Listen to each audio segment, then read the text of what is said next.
لوگ اپنے گھر بار چھوڑ کر دن رات جو ہے وہ سیلاب کے متاثرہ بہن بھائیوں کی خدمت نہ کرتے تو یہ نمبر بہت زیادہ ہو سکتا تھا، اور اتنا زیادہ ہو سکتا تھا کہ شاید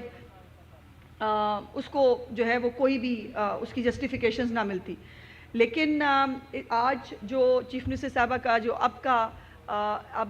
بحالی کا اور ری ایبلیٹیشن کا جو فیز ہے، اس کے اندر چیف منسٹر صاحبہ نے خود اس کا آغاز اوکاڑا دبالپور سے کیا، اور وہاں پر انہوں نے یہ فلڈ ریلیف کارڈ، مجھے ایک کارڈ دکھا دیں گے آپ پلیز. فلڈ ریلیف کارڈ جو ہیں ان کا اجرا کیا گیا ہے. یہ وہ فلڈ ریلیف کارڈز ہیں جو ہمارے یہاں بہن بھائی تشریف لاتے ہیں جو متاثرین ہیں. یہاں پر 7,800 سم تھنگ جو ہے وہ تعداد ہے متاثرہ لوگوں کی، اور ان کو جو ہے یہاں پر ٹوٹل سروے میں 8,397 جو متاثرین ہیں ان کو چارٹ ڈاؤن کیا گیا ہے، جس میں ڈیمیجڈ گھر جو ہیں وہ 570 ہیں، اور اس کے اندر یقیناً آگے بائیفرکیشن ہوگی کہ کون سے ٹوٹلی ڈیمیجڈ ہیں، کون سے پارشلی ڈیمیجڈ ہیں، اور اسی طرح ان کے لیے یہ پیکج جو ہے وہ بنایا گیا ہے. اس کے ساتھ چونکہ یہ ایک زرعی علاقہ ہے اور ننکانہ صاحب کی زمین بڑی زرخیز ہے، یہ بابا گرو نانک کی زمین بھی ہے. یہاں پر ہمارے جو سکھ بہن بھائی ہیں وہ اپنے مقدس مقام کی وجہ سے بھی یہاں بہت آتے ہیں. انٹرنیشنل وزٹرز کا یہاں بہت ایک تانتا ہمیشہ بندہ رہتا ہے. تو یہاں جو کراپس ڈیمیج ہوئی ان کی تعداد بہت زیادہ تھی، 7,827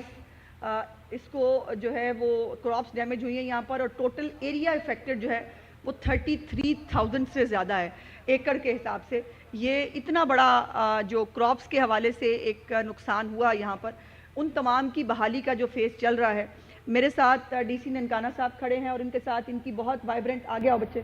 یہ خواتین، یہ وہ لیڈیز ہیں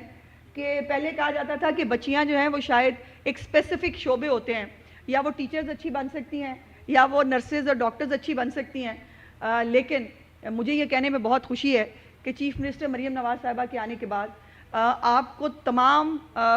بڑی جگہوں پر جو خاص طور پہ پہلے مد ڈومینیٹڈ کہا جاتی تھی، وہاں پر بھی آپ کو خواتین نظر آتی ہیں. اور یہ آپ اے ڈی سی آ رہے ہیں؟ ایس ڈی او پیرا فورس. اور یہ بڑی بڑی جو پوسٹ ہیں، آپ اے ڈی سی آ رہے ہیں. یہ دیکھیے کبھی اے سی، یہ دیکھیے یہ ہماری ایک بہت ینگ ہماری اے سی ہے جس نے انشاءاللہ تعالیٰ آگے بہت جو ہے وہ ترقی بھی کرنی ہے. اور یہ جو محنت کرتا ہے، مریم نواز صاحبہ کی حکومت کا ایک ہی موٹو ہے اور ان کی گورننس کا ایک ہی ماڈل ہے کہ یہاں پر جو محنت کرتا ہے اس کو اس کا پھل ملتا ہے، اور جو محنت نہیں کرتا اس کے ساتھ بہت سخت جواب دہی ہوتی ہے. سو یہ چیف منسٹر صاحبہ کا ریلیف جو ہے وہ کارڈ ہے جو 2025 کے لیے بنایا گیا ہے. اور اس کے بنانے کی بھی ایک وجہ یہ تھی کہ پہلے یہ ہوا کرتا تھا کہ اگر نقد پیسے جو ہیں، اول تو پہلے یہ بھی میں آپ کو بتا دوں کہ بہت کم پیسے دیے جاتے تھے. جو پچھلے سیلاب کے اندر 50,000 روپیہ غالباً جو ہے وہ ملتا تھا اپنی کراپس کے لیے، اور اسی طرح جو بہت گھر کے لیے 50,000 ملتا تھا. سو اس کو کتنے پرسنٹ انکریز ہوگا جی؟ 500 ٹائمز انکریز ہے، 200%. اوکے. اور اب یہ جو ہے گھر جو ڈیمیج ہو رہا ہے وہ 5 لاکھ ہے. اور میں چونکہ اس میٹنگ میں موجود تھی، چیف منسٹر صاحبہ جو ہے انہوں نے پوچھا، انہوں نے کہا مجھے یہ بتائیں 50,000 میں تو آج کل جو ہے وہ کچی کھولی نہیں بنتی، 50,000 روپیہ تو کسی کو مدد دینا ویسے ہی شرمندگی کا باعث ہے. تو انہوں نے ہر مد کے اندر جو مویشی اگر کسی کا جو ہے وہ اس کا نقصان ہوا ہے اس مد میں بھی 100%، 200% اضافہ کیا، گھروں کے حوالے سے بھی، کراپس کے حوالے سے بھی، اور ایک کمپریہنسو جو ہے یہ اس کو بڑھایا گیا. یہ آوازیں آپ سن سکتے ہیں. ایک بڑا اچھا میکنزم ڈیولپ کیا ہے ڈی سی صاحب نے کہ یہ وہ ایریا ہے جہاں پر لوگ اپنی پریلیمنری ایک جو انویسٹیگیشن کے بعد، ایک پوری پروسیس کے بعد پیچھے ایک بنایا گیا ایک کمپارٹمنٹ، وہاں سے لوگ اپنے آپ کو ویریفائی کراتے ہیں، ان کا آئی ڈی کارڈ نمبر وہ سب کچھ، ان کو ایک ٹوکن نمبر جاری ہوتا ہے، ٹوکن نمبر اناؤنس ہوتا ہے. اور یہ ساتھ ساتھ یہ آپ جو اپنا کام کر رہے ہیں، بینک آف پنجاب کا جو سٹاف یہاں موجود ہے، یہ لائن میں جو ہے وہ لوگوں کو ترتیب سے بلاتے ہیں، ترتیب سے ان کو جو ہے وہ یہ کارڈز ملتے ہیں. اور اس کارڈز کے ذریعے کسی کے پیسے کھونے کا، یا کسی کے پیسے چوری ہونے کا کوئی امکان نہیں ہے. اور جو میرے بہن بھائی یہاں مجھے سن سکتے ہیں, ان سے میری گزارش یہ ہے کہ اپنا کارڈ کسی نے نہیں دینا, کیونکہ اپنا کارڈ اگر کسی نے دتا تو پھر وہ تھوڑے پیسے کھو کے لے جائے گا. اور اس کارڈ نو چلان واسطے تانوں ایک نمبر بھی دیتا ہے, وہ نمبر جڑا ہے وہ یاد رکھنا اور نمبر نو کسی نو نہیں دسنا, کیونکہ وہ نمبر اور کارڈ اگر کسی نو لب گیا تو پھر تھوڑے پیسے انہیں کٹ کے لے جانے نے. سو اس واسطے اس کارڈ نو اور اس نمبر نو جڑا ہے تسی صرف اپنے تکر رکھنا ہے. اور یہ جو اماؤنٹ ان کو سروے کے بعد جس کے لیے جو اماؤنٹ جو ہے وہ ہوئی ہے, اس اماؤنٹ کو یہ بینک آف پنجاب کے اے ٹی ایمز کے ذریعے جو ہے وہ ڈیلی 3 لاکھ روپے تک کی اماؤنٹ نکال سکتے ہیں. اور اگر ان کی اماؤنٹ 3 لاکھ سے زیادہ ہے جو ان کو مل رہی ہے تو پھر اس کو یہ ڈیلی کے حساب سے 3 لاکھ روپیہ اس اپنے کارڈ میں سے اس کو حاصل کر پائیں گے. سو میں ڈی سی صاحب کو, ان کی پوری ٹیم کو میں شاباش دینا چاہتی ہوں چیف منسٹر صاحبہ کی طرف سے کہ انہوں نے بہت محنت کے ساتھ جو ہے یہ کام کیا. اور یہ یہاں پر کوئی انسانی جان کا ضیاع نہیں ہوا, یہاں پر کسی جانور کو بھی جو ہے وہ کوئی نقصان نہیں ہوا. اور اس کی ریزن یہ ہے کہ یہ سب جاگ رہے تھے اور ان سب نے وقت سے پہلے ایویکویشنز کرا لی تھی, اور ان ایویکویشنز کی وجہ سے کوئی بھی جانی نقصان جو ہے نہ جانور کا نہ کسی انسان کا جو ہے وہ نقصان نہیں ہوا. اور ابھی تک جو ہے 92% کے قریب سروے جو ہے وہ کمپلیٹ ہو چکا ہے.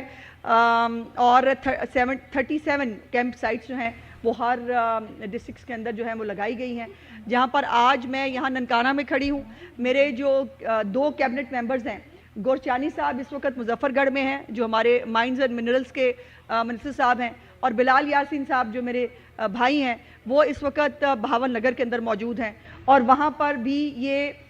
کسی سروے کو کمپلیٹ ہونے کا انتظار نہیں کیا چیف منسٹر نے. ان کا یہ کہنا تھا کہ میں سروے کا انتظار کروں, کمپلیٹ ہوگا تب تک یہ لوگ کہاں جائیں گے, سرد موسم آنے والا ہے. سو اس لیے سروے جہاں جہاں جتنا بھی کمپلیٹ ہوا تھا وہاں پر جو ہے وہ ان کو جو یہ کارڈز کے ذریعے ان کی امداد ہے وہ ان کو پہنچانے کا جو سلسلہ ہے وہ چیف منسٹر صاحبہ نے خود اوکاڑا دیپال پور سے شروع کیا. اور یہ اسی طرح اس سلسلے کو انشاءاللہ تعالی نومبر کے اندر کمپلیٹ ہو جانا ہے. اگلے مہینے کے اندر 30 نومبر کی ڈیڈ لائن ہے, 30 نومبر کے اندر انشاءاللہ تعالی جتنے لوگ سیلاب کے اندر متاثر ہوئے ہیں, 60 لاکھ سے زیادہ تقریباً جو ہے وہ لوگ ہیں جو متاثر ہوئے ہیں, اور ان سب لوگوں کو جو ہے وہ ان کے گھروں میں آباد کرنا ہے. اور یہ وہ وعدہ ہے جو چیف منسٹر مریم نواز نے آپ کے ساتھ کیا تھا کہ جب تک میں آپ کو اپنے گھروں میں دوبارہ آباد نہ کر لوں میں سکون سے نہیں بیٹھوں گی. اور یہ انہوں نے اپنا وعدہ اس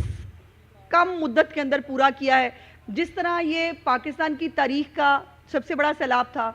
جس طرح یہ پاکستان کی تاریخ کا سب سے بڑا ریسکیو کا آپریشن تھا, اسی طرح یہ پاکستان کی تاریخ کا سب سے تیز ترین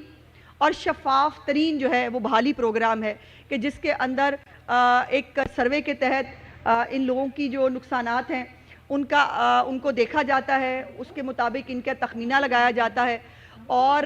یہ بھی بائی دا وے ایک اس کے باوجود بھی اگر کسی کو کوئی اعتراض ہو اس سروے کے اوپر یا کسی کو لگے کہ مجھے جو ہے میرے ساتھ حق تلفی ہوئی ہے تو اس کا گریوینس کا بھی طریقہ کار موجود ہے. وہ اپنی گریوینس جو ہے وہ بھی درج کرا سکتا ہے تاکہ وہ اگر وہ جسٹیفائیڈ ہے اور کسی وقت کسی بھی وجہ سے اگر اوور لک ہو گیا ہے تو وہ دوبارہ جو ہے وہ اس کے اندر شامل ہو سکتا ہے. سو یہ ایک آن گوئنگ پروسیس ہے, لیکن انشاءاللہ تعالی اگست کے اینڈ پر یہ سیلاب کی صورتحال شروع ہوئی تھی, اور آج جب اکتوبر کے اینڈ پر ہم آپ کے سامنے کھڑے ہیں ایگزیکٹلی 2 مہینے کے بعد, تو مجھے یہ کہنے میں خوشی ہے کہ پنجاب جیسی گورننس اور اس اتنی بڑی مشکل سے جو ہے وہ نکلنے کا جو ریکارڈ پنجاب نے بنایا ہے, اپنے لوگوں کے ساتھ کھڑے ہونے کا جو ریکارڈ بنایا ہے, اس کی مثال تاریخ میں تو نہیں ملتی اور بہت مشکل ہوگا کسی بھی حکومت کے لیے اس کو جو ہے وہ بیٹ کرنا. بیکاز ایک مقصد تھا چیف منسٹر صاحبہ کے سامنے, ان کے پیچھے یہ ایک چیلنج تھا ان کے لیے کہ ان کے وہ لوگ جو ان کی طرف آس بھری نگاہوں سے دیکھتے ہیں, جن کو یہ یقین تھا, اور آپ نے بہت ساری ویڈیوز بھی سوشل میڈیا پہ دیکھی ہوں گی کہ وہ کوئی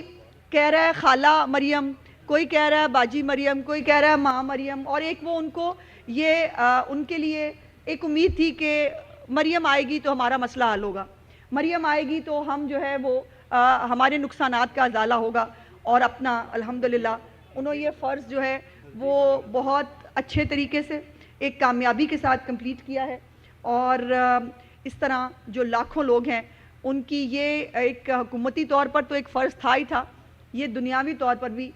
جو ایک ذمہ داری ہے اس کے ساتھ ساتھ میں سمجھتی ہوں کہ ایک وہ بھی مذہبی فریضہ بھی پورا کیا ہے کہ وہ حکمران ہونے کا حق نہیں رکھتا جو اپنے لوگ جو اس سے ایسوسیٹڈ ہے ان کی تکلیف میں وہ تکلیف میں نہ ہو، اس کی پریشانی میں ان کو پریشانی نہ ہوتی ہو، اور اس لیے مریم نواز صاحبہ کی جو حکومت ہے اس کے گورننس کا ایک اپنا ماڈل ہے، ان کی ایک اپنی ہمیشہ سے ایک ٹریک ریکارڈ رہا ہے، ان کے جو 90 سے زیادہ انیشیٹو ہیں جس میں 1 لاکھ سے زیادہ گھر، یہ بھی میں سمجھتی ہوں کہ یہ شاید ایک ریسرچ سٹڈی ہونی چاہیے اس کے اوپر کہ 8 مہینے کے اندر 1 لاکھ گھر ایک صوبہ صرف اپنے وسائل کے ساتھ کیسے بنا سکتا ہے، اور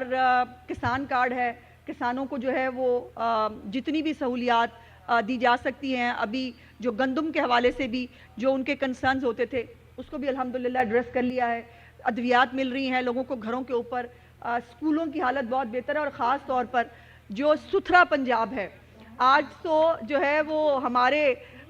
دوسرے صوبوں کے ساتھ یہ بات ہوتی ہے کہ جی فلانی جگہ کیوں نہیں صاف ہو سکتی، پنجاب میں چیف منسٹر نے 1 سال کے اندر یہ ستھرا پنجاب جو ہے وہ کامیابی سے مکمل کر لیا تھا، اور لوگوں کے پاس اس بات کا جواب نہیں ہوتا کہ اگر پنجاب میں ستھرا پنجاب کام کر سکتا ہے تو باقی صوبوں میں کیوں نہیں کر سکتا۔ یہ ان کے اتنے سارے جو 90 انیشیٹوز ہیں، اور اس کے ساتھ یہ جو اتنی بڑی انہوں نے اپنے لیے دعائیں بھی کمائی ہیں، اپنا فرض بھی ادا کیا ہے، یہ میں سمجھتی ہوں کہ اللہ پاک نے، اور اللہ پاک بھی کسی کو یہ چنتا ہے کہ جس کے ہاتھ سے جو خلق خدا ہے اس کا بھلا ہو سکے، ورنہ بہت سارے آئے اور گئے جن کے ہاتھوں کبھی نہ پاکستان کا بھلا ہوا تھا نہ خلق خدا کا بھلا ہوا تھا، وہ ہمیشہ نقصان ہی ہوا تھا، تو یہ بھی چنندہ لوگ ہوتے ہیں جن کے ہاتھوں سے اللہ پاک جو ہے وہ نیکی کا کام کراتے ہیں، اچھا کام کراتے ہیں، اور یہ جو سارے بہن بھائی آج میرے جو یہاں سے اپنے کارڈز لے کے جائیں گے، اپنے گھروں کو دوبارہ بنانا شروع کریں گے، میری آپ سب سے درخواست ہوگی کہ چیف منسٹر صاحبہ کے لیے، ان کی زندگی اور صحت کے لیے دعا ضرور کر دیجیے گا، ہمیں آپ سے صرف اتنا چاہیے کہ آپ دعا کر دیا کریں ان کے لیے کہ اللہ پاک ان کو ایسے استقامت، ہمت اور جو ہے وہ زندگی عطا فرمائے کہ وہ اور زیادہ آپ لوگوں کی جو ہے وہ خدمت کر سکیں۔ شکریہ۔ جی جی ہاں، دیکھیں ہم تو ہمیشہ اپنے سکھ بہن بھائیوں کا استقبال کرنے کے لیے یہاں تیار ہوتے ہیں، اور اس دفعہ بھی جو اروڑا صاحب ہیں ہمارے منورٹی کے منسٹر ہیں، وہ ہمیشہ بہت پرویکٹیو ہوتے ہیں، وہ اس کے اوپر وہ کر رہے ہوتے ہیں، لیکن پچھلی دفعہ بھی کرتارپور بھی نہیں آنے دیا تھا انڈیا نے اپنے جو انڈین یاتری ہیں ان کے لیے، جو یقیناً تکلیف کا باعث تھا کہ جو یاتری ہیں ان کے لیے جیسے ہمارے لیے ہمارے مقدس مقامات کیا اہمیت رکھتے ہیں، ہم کس طرح مچل رہے ہوتے ہیں کہ ہمیں اللہ پاک خانہ کعبہ کی زیارت کرا دے، ہمیں مسجد نبوی جو ہے اس کی زیارت نصیب ہو، اس طرح یہ جو جس مذہب سے تعلق رکھتا ہے اس کو اس مذہبی جو اس کی عقیدت گاہ ہے اس سے روکنا میں سمجھتی ہوں کہ کسی بھی طرح مناسب نہیں ہے، اور ہم انشاءاللہ تعالیٰ اپنے سکھ یاتری بہن بھائی جو ہے وہ ان کا بھرپور استقبال کریں گے، اور ابھی مجھے بتایا جا رہا ہے کہ انڈیا نے پھر سے جو اپنے سکھ یاتری ہیں ان کو ویزے جاری نہیں کیے، تو یہ بہت تکلیف دہ بات ہے، اور میں سمجھتی ہوں کہ یقیناً